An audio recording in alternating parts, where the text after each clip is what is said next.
Across the rugged Indian territory rides a tall young man on a mission of mercy. His medical bag strapped on one hip, his six-shooter on the other. This is Dr. Six Gun.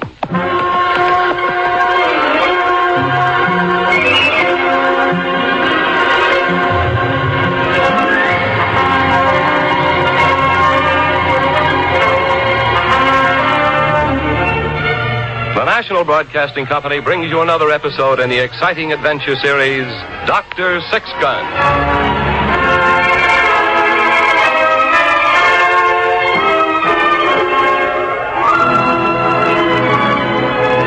Gray Madsen, M.D., was the gun-toting frontier doctor who roamed the length and breadth of the old Indian territory.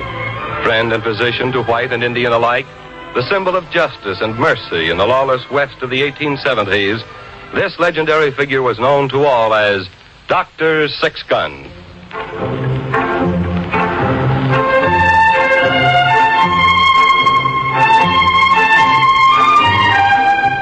The town of Frenchman's Ford is a place of strangers.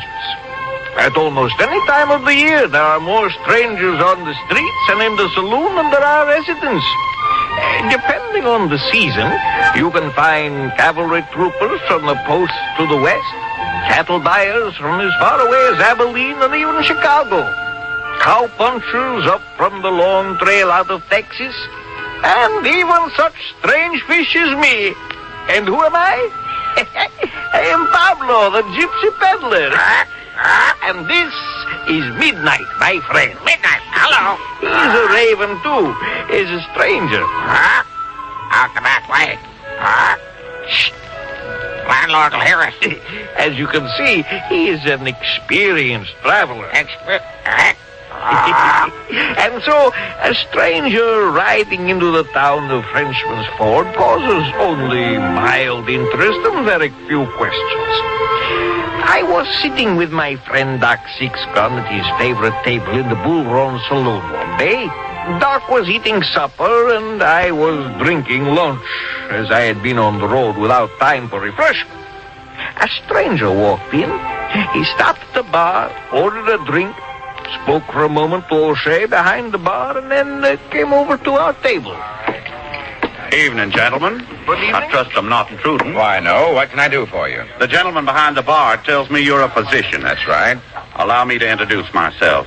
Captain Rafe Langdon. Oh, glad to meet you, Mr. Langdon. I'm Gray Madsen. Captain Langdon, if you don't mind. It's a small thing, but I find it of great importance. Oh, I'm sorry, Captain. Military title? That's right. Cavalry. I take it you're retired from active service. That's putting it mildly, Doctor. My commission is in the Army of the Confederate States of America. Oh.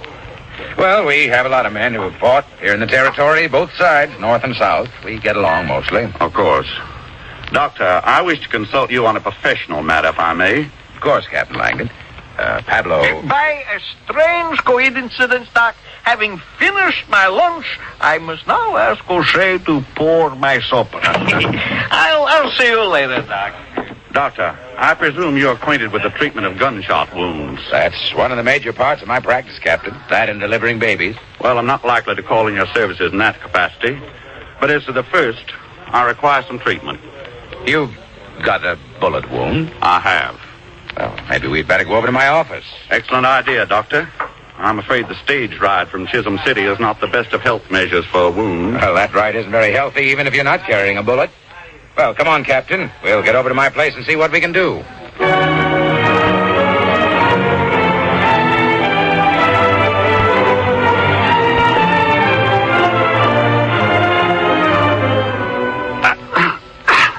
Well, now, that about does it, Captain. I'll just put the bandage on. It feels worse. That's because of the probing. It'll get better now, unless inflammation sets in. How long have you been carrying that bullet around? Oh, about 2 weeks. Well, you should have had it looked at. You could have lost that arm. I had other matters to occupy my time. Well, do you want to keep this bullet as a souvenir? Not particularly, Doctor. I'm not sentimental. It's a funny one. I pulled a lot of bullets out of men in this town, but I don't think I've ever seen anything like this before. It's round, like an old-fashioned pistol ball. That's just what it is, Doctor. You're lucky. About a half an inch to one side, and it would have cracked the bone. I guess whoever shot you must have had some kind of old-fashioned gun and couldn't aim well. On the contrary, the weapon was a finely balanced French dueling pistol. Quite accurate. Dueling pistol? How'd you happen to get shot with a dueling pistol? In a duel. Oh? What happened to the other fellow? He's dead. I told you the weapons were quite accurate. In the hands of a competent marksman. I take it you're such a marksman. I think that's evident, Doctor. Otherwise, I'd be dead and you might be treating the other man. Well, that'll take care of the wound. If I were you, I'd give it a rest for a while. Stay in town for at least a week. I don't think that arm will take much more jolting, not if you want it to last. It'll last long enough. But my plans are to stay in this vicinity in any case. Oh, figuring on settling in Frenchman's Ford? In a manner of speaking, yes. There is something here that I have to settle. Business, I expect. Not business, Doctor. Honor.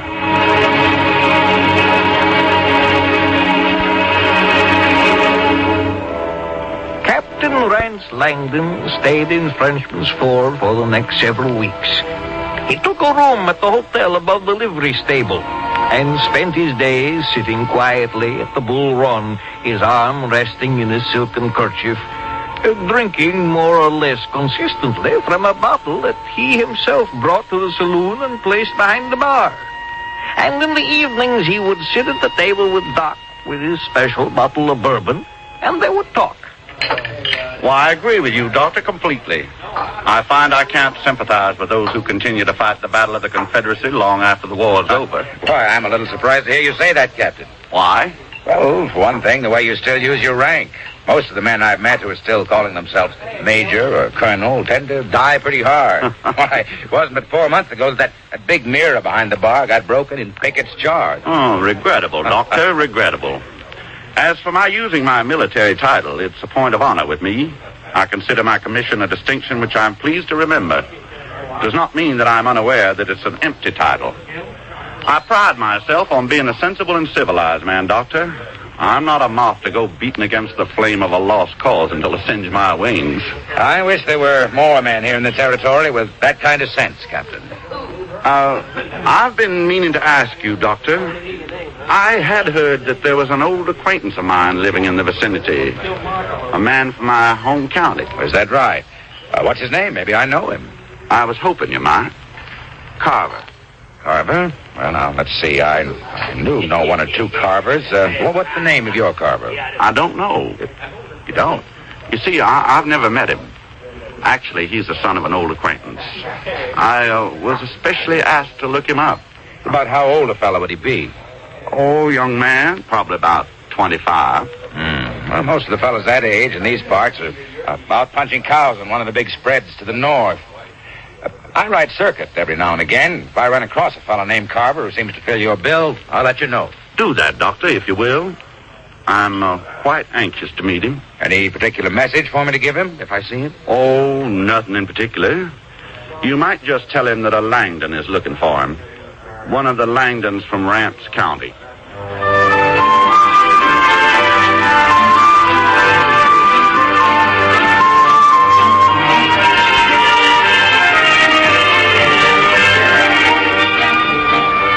Langdon continued to spend his time like a gentleman at the Bull Run, consuming his own good whiskey and paying O'Shea for the privilege. About a week later, Doc left to ride the circuit up through the Three Forks country, and I went with him to dispense ribbons and laces and needles in the wake of Doc's pills and bitter medicines. We had stopped at the Circle, out past the Arroyo Grande, where a horse wrangler had lost an argument with a half-broken bronc, and while Doc set his leg, the rest of the hands stood around to watch.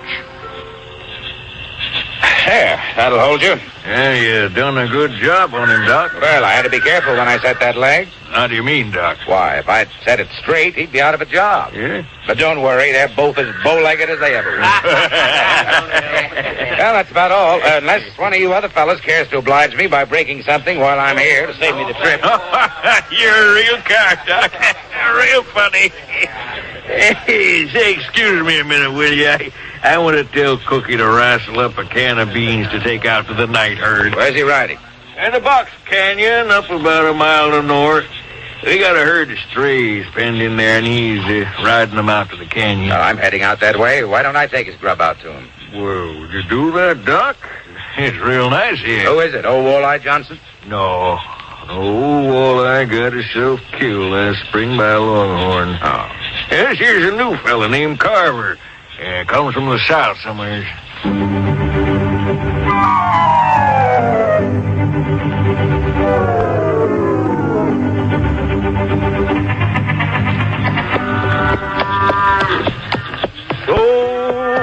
Oh, you little doggy, settle down for the night. Oh! Hey, I got some grub Hey, for you. hush now, stranger, hush. Unless you want a herd of longhorns coming out at you. Oh, there. Take it easy, friend. I just got these little critters bedded down for the night. I've been singing them a sweet little lullaby that I made up myself. Now, don't you go riling them now. Sorry. I brought you out your grub. Here. Thank you kindly. Who are you, mister? Dr. Matson. I just set Charlie Adams' leg. It's right kind of you, Doc, to tote me out the victuals. Well, I wanted to see you. Your name's Carver, isn't it? That's right. Alvin Carver. Some call me Al, some call me Ben. Take your choice. And you're from Rance County? That's right. How'd you all know that? Why, I got a message for you. Is that right? From an old friend of yours. He's over at Frenchman's Ford now. He comes from your home county. Well, now, I ain't seen nobody from home for 4 years since I drifted up to these parts. Oh, look out, Doc. Look out now. There's one old highbinder looking cross-eyed at me. So now, you little doggy, just settle down slow, 'cause there ain't none of us got no place to go. Well, he told me to tell you that he was looking for you. Said I should tell you that he was a Langdon from Rance County. What? That's what he said. That's his name, Langdon. Rance Langdon. Named after the county, I imagine. No, Doc. The county was named after him. Leastwise, after his granddaddy. You know him, then? No, I ain't never seen him. I wasn't but 16 when I left home, and he was gone then in the war. Oh. Well, anyway, he's looking for you. You know, Doc, beans don't hardly hold their heat at all no more. Carver, what's the matter? Doc, you want to do me a big favor? What is it? Suppose you just forget about bringing me this grub, huh? I don't follow you. Suppose you just forget about seeing me. I mean, when you talk to Rance Langdon. But why? Look, Doc, I ain't one of those wild-eyed cowpokes that come up from Texas with their pants dragged down at their knees by 2 6-shooters. My job is taking care of them crazy longhorns. Don't think I ever fired a gun in anger, except maybe at a rattlesnake or some other varmints. I just plain ain't got the desire to go into no gunfights. Now, you may figure that's kind of cowardly of me. And likely you'd be right. But I just ain't got the guts for it. And I'm not ashamed of it. So, you just don't bother telling Rance Langdon you saw me here. All right. But I don't understand this. Doc, like I said, I ain't never laid eyes on him and he ain't on me.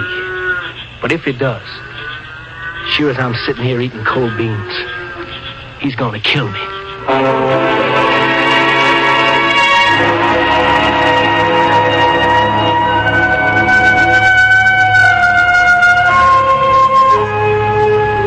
Days later, Doc came back to Frenchman's Ford, leaving behind him a trail of newborn babies, splintered arms and legs, and bandaged wounds.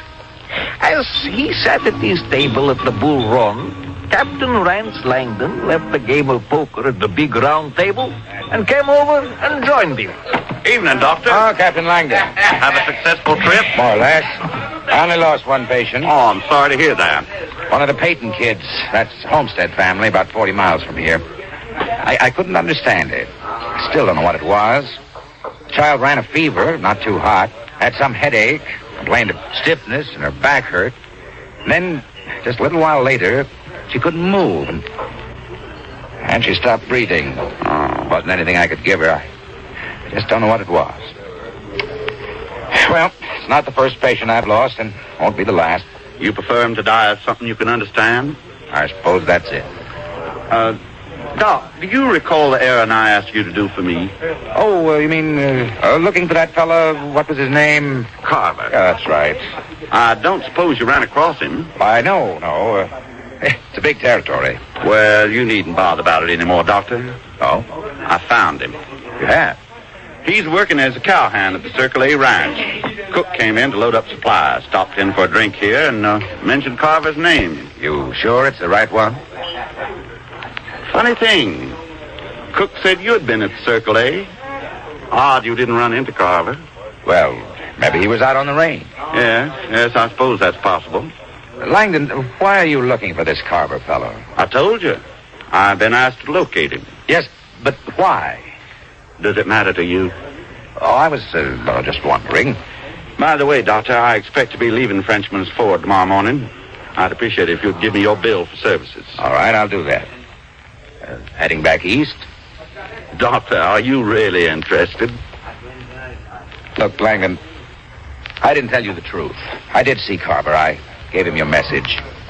He asked me not to tell you. He did? He said something else. He said he'd never seen you, and you'd never seen him. Why, that's correct. But that you would try to kill him. I will not try, Doctor. You mean you will? That's right. But why? Has he ever done anything to you? No, I don't think you could say that he's ever done anything to me. Well, then why on earth would you want to kill him? Because I must. That is ridiculous. You'll permit me to be the judge of that? Captain Langdon, if you kill a man, you'll have to answer to the law. Doctor, I've killed many men, and the law is yet to be interested in it. You mean during the war? That's different. Yes, during the war, but not solely. Do you recall, Doctor, that when I first met you, I had a bullet in my arm? Sure, a bullet from a dueling pistol. The man who put that bullet there, Doctor, was a Carver. Harrison Carver, a cotton broker from New Orleans. Am I to understand that you've been traveling around the country with the sole purpose of murdering members of the Carver family? I've killed 4 of them. But that's incredible.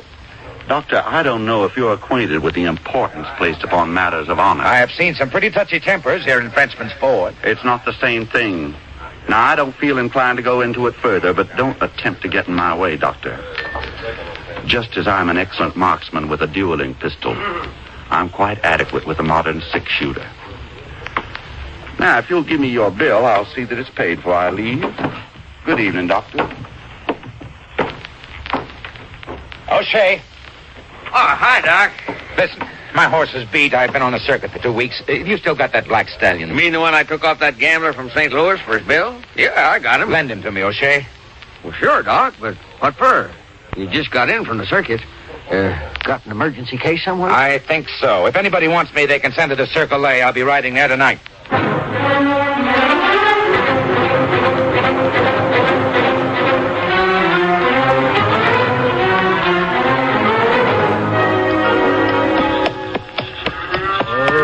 Ride an old paint and I'll lead an old Dan. I'm off for Montana for to throw a hula hand. They feed in the cool.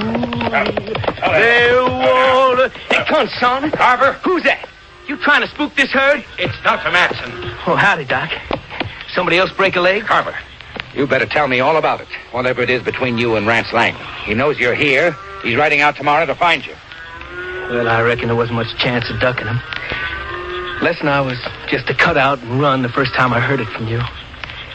And the chances are he'd catched up with me sooner or later anyway. What's this all about? I don't suppose there's nothing I can do about it now. It's a shame to hightail, though. Because this here's a good job on this spread. $12 a month. I ain't never had but 10 before. But what's behind this? There must be some way to stop him. Doc, I reckon the only way to stop Rance Langdon coming after me is to sneak up behind him and put a bullet in his head. Like I say, Doc, I ain't got the stomach for it. Now, look here, Carver.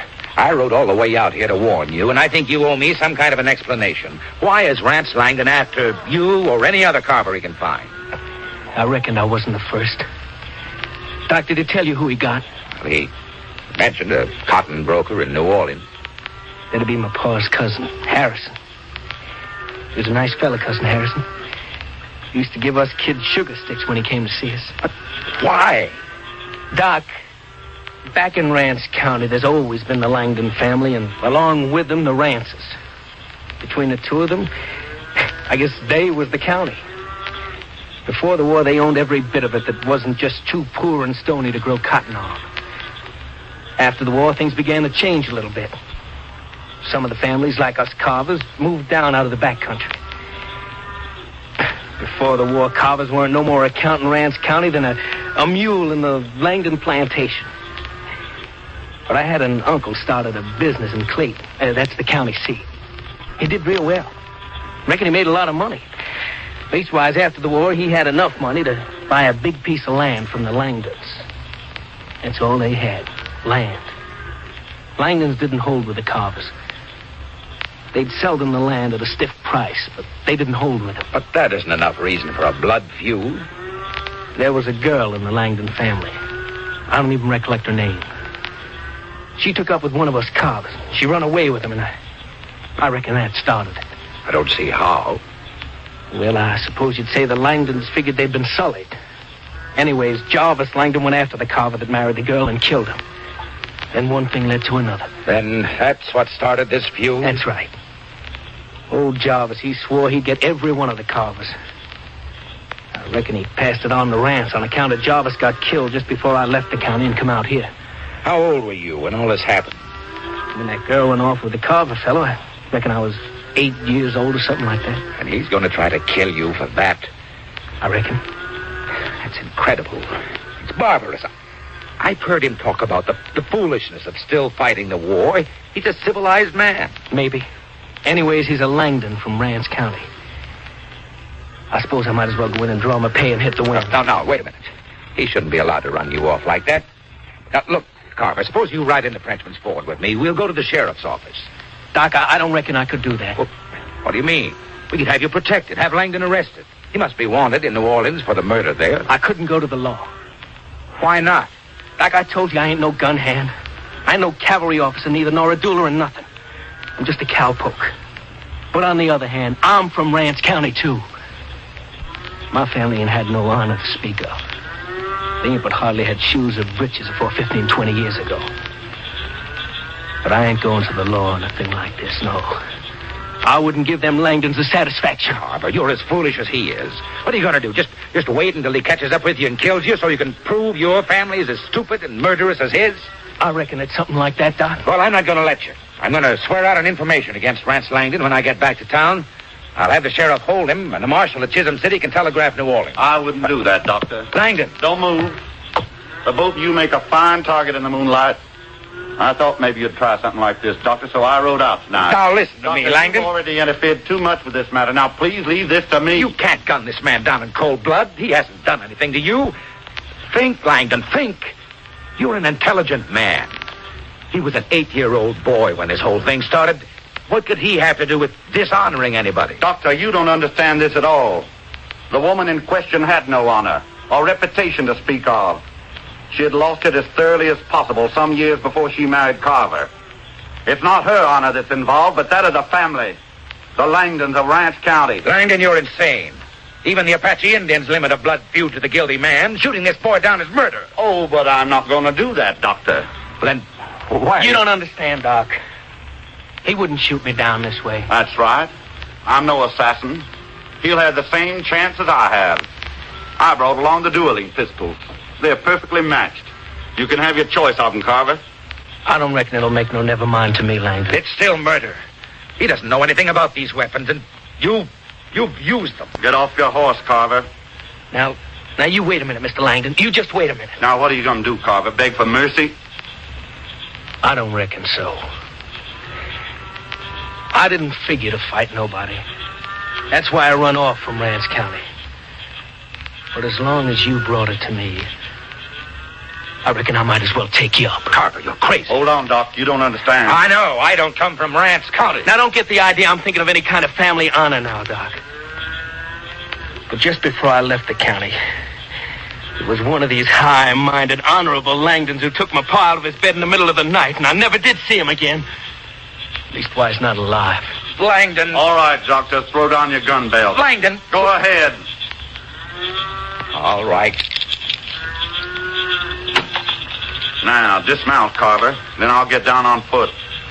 Just one thing, Langdon. You're challenging me, is that right? Yes. Then I reckon I get the choice of weapons. Is that right? All right. Here they are. Both pistols, primed and ready. Here, take your choice. Let me hold this one, Langdon. Look out with that, Carver. It's a hair trigger. That's all right, Langdon. You see, I got it pointed straight up to the moon. And if I fired it now, I couldn't hit nothing but empty air. Come on, Carver. You're wasting time. It's a mighty pretty moon, ain't it? Looks like I could hit it square if I pulled the trigger. Carver! Oh, come on, don't you! You won't get away from me, Carver. Carver! Get away from that herd! You won't get away from me, Carver. I'm coming after you. Look out, Langdon. Those cattle are going to break. Look out!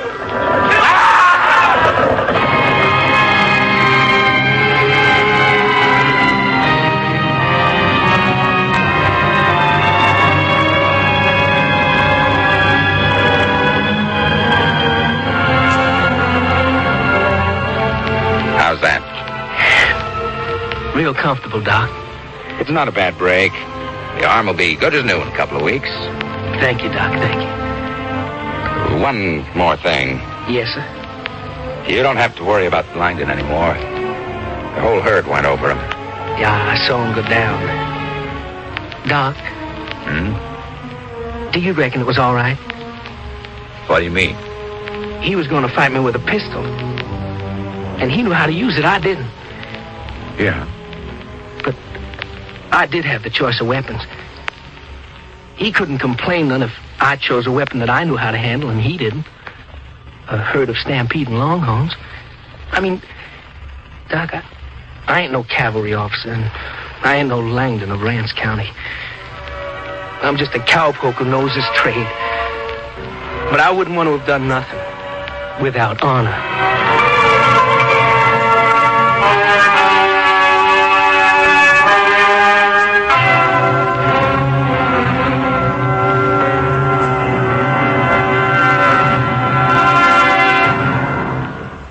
You have been listening to Dr. Six Gun.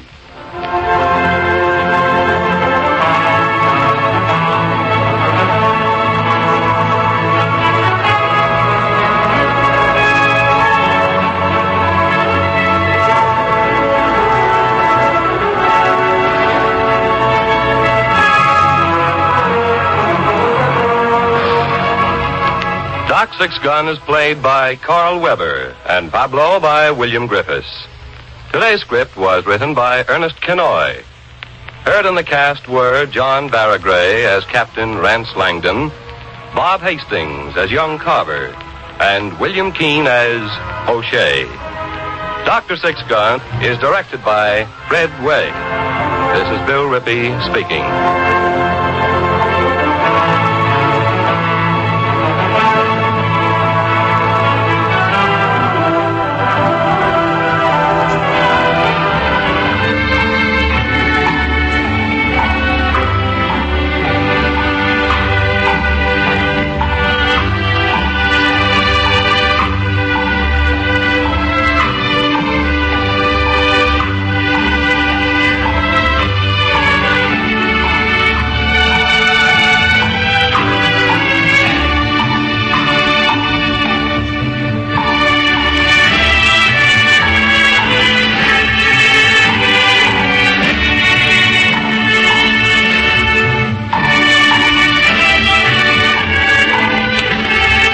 Six Gun, starring Carl Weber as the frontier doctor with William Griffiths as Pablo, the wandering gypsy, has come to you through the worldwide facilities of the United States Armed Forces Radio and Television Service.